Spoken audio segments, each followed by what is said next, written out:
How to download HBO Max on your mobile phone. So without any further ado, let's dive right into it. The first step here is just open up your phone, make sure that you're connected to your Wi-Fi.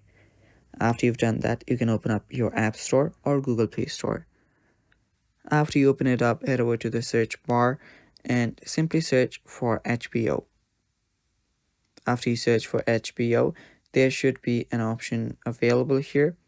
So if you don't find the HBO option or app, simply add in HBO Max.